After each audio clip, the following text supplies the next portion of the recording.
بسم الله الرحمن الرحیم. زما غلام بنوم دی، تعلق مې نادر سره دی او په چاینا کې زه پوسټ ډاکټریټ کوم. دلته کې زه په کورونا بیماری باندې د پاکستانی ساينټیسټو سره او د چایني ساينټیسټو سره کار کوم. چونکه کورونا بیماری په ټوله دنیا کې خور شو او تقریبا 2 لک نه سیوا کسانو ته بیماری ولګیده، د 9000 پورې کسان مړ شو او دا بیماری پاکستان ته او خاص کر پښتونخوا ته هم راورسېده. نو دلته کې چې څومره غیر ملکیان دی هغه په خپل قومي ژبه کې په خپل مورنۍ ژبه کې خپل خلک د دې بیماری نه آگاه کوي. نو هم د دې ضرورت محسوس کو چې خپل قوم خپل لوست د دې بیماری نه خبر کما. کورونا بیماری د دې چې کوم وایرس دی دا د انسان د پیدایښت نه مخکې د دې آبا او اجداد موجودو. کورونا وایرس د یو غټه فیملی ده.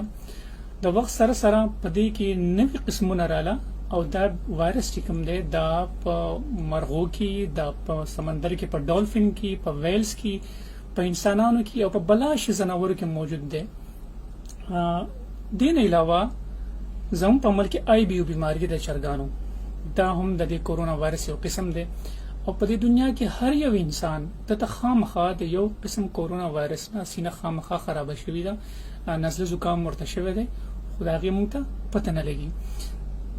زیات تر د کورونا وایرس چې دي دا د خاپیرکر کو نه راغلي دي او په دنیا کې د خاپیرکو تقریبا 1400 قسمونه دي او په دې کې په زرونو وایرسز موجود دي او په دغه زرونو وایرسز کې 31% 10% وایرسز داسې دي چې هغه ته موږ کورونا وایرسز ویلې شو.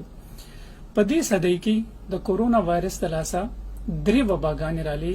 یو رااله په 2002 کې په ګوانګجو چاینا کې، دویم رااله په 2012 کې په سعودي عرب کې او دا درېمه وبا د کورونا وایرس د لاسه په ووهان ښار چاینا کې دا سٹارټ شو. څه وجوهات دي د کورونا وایرسز؟ نو دا غي تقریبا 4 وجوهات دي. مین یو وجه دا چې ځنګلاتو کټاوي زیاته شو. د دې د وجې نه هغه خاپیرکر کې چې دا غو سر زمونږ واسطه نه و هغه خار ته کلیو ته راتلک شروع شو. دویمه وجه آبادی د انسانانو آبادی زیاته شو او دغه خاپیرکو سره زمونږ واسطه هم زیاته شو. دریمه وجه دا ده چې په ایشیا کې غربت زیات دی. تقریبا 50 قسمونه د خاپیرکر کو داسې دي چې هغه انسانان خوري. او څلورمه وجه دا ده چې په خاپیرکو باندې تحقیق ګران دی.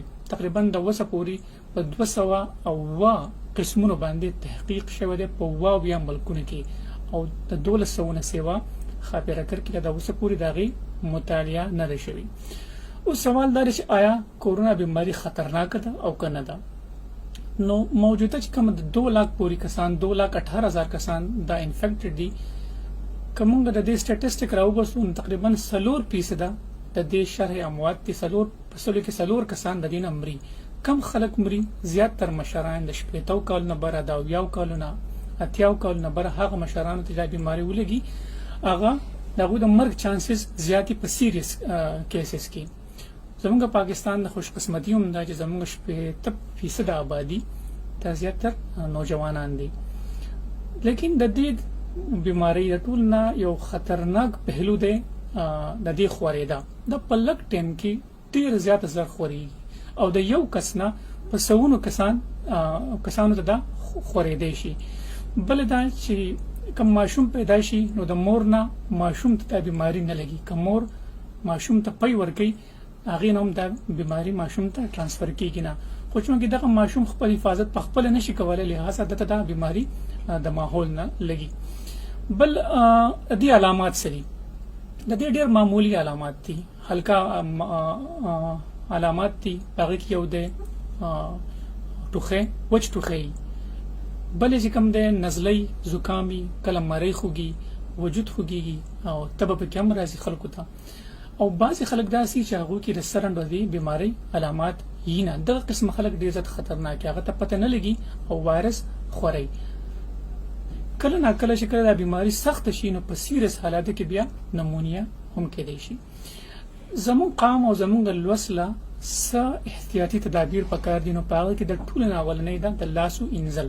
د لاسو انزل ډېر زیات ضروری دي. بهر ته ځي واپس راځي کور ته او یا هر ځای ته ځي نو کم از کم غنټه پس 2 غنټې پس د لاسونو صفائی کوي په صابون باندې او کم از کم د 20 سکند پورې د دې صفائی کوي. بالکل د لاسونو د دې تازه ګونه دا ځګونه دا باقي دا د 20 سکند پورې دي صفائی کوي. بل چې کله پرنجې درشي ټوخې کوي نو پکار د چې رومیال پوزې ته ونیسي ک ټیشو پیپر د چا سره یو کنور هیڅ هم نه د خپل سنگل په دې کې دا پرنجې وکي چې بل انسان ته د بیماری ترانسفر نشي.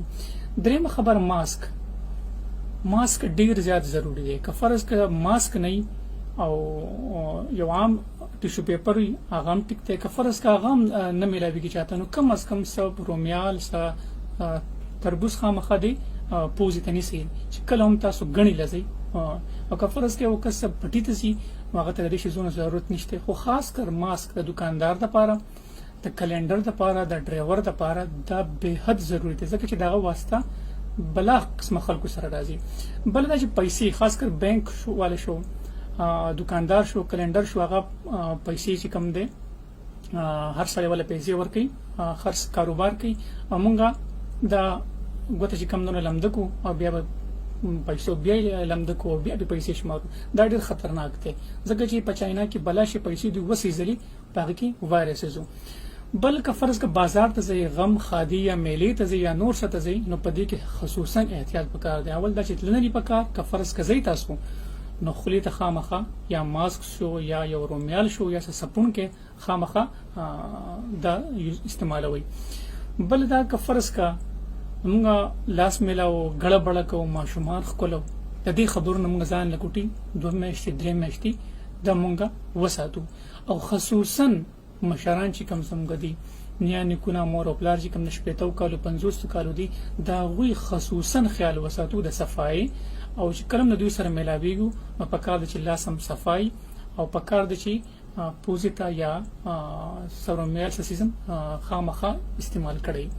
د دې علاوه د جمعې په ورځ باندې زموږ ډیر زیاته غټه غونډه کیږي نو پکار د جمعې مولوی سبلا یا د غزي مشران ولا چې په جمعات کې څومره هم کارپټ دی یا قالین دی دا سیټ تکي او په دغه فرش باندې موس کوي او د خاص کر د جمعې د مانځنه پس دغه فرش تاسو وینځي. دا ډیر زیاته ضرورت دی چې مې پورس باندې د هر علاقې خلک راغلي خصوصا په خاریو کې. د دې علاوه زم په علاقې کې نسوار خلک استعمالي سیګریټ یو کس بیا بل لور کې 2-3 کسان نو د دې خبر سخت احتیاط وکړ دی او دغه سیګریټ یا دغه نسوار هر ځای کې ټوکل نه دی پکار دا خپل ځای ته رسول پکار دی. د دې نه علاوه که فرض که چاته عام علامات لکه زم په ملک کې بیماریاں خو زیاتې دي یخنۍ وال زیات دي طبي مری خرابي نو یو 3 ورځې ځان دي حفاظت خیال زیات وساتي. که فرض کا ټیک شوي د یو عامه بیماری ده که فرض کا حالات ته خرابې ده نو پکار د چیزان هسپتال ته پټیم باندې ورسي. معمولی بیمارو لپاره هسپتال ته تګ ضرورت نشته.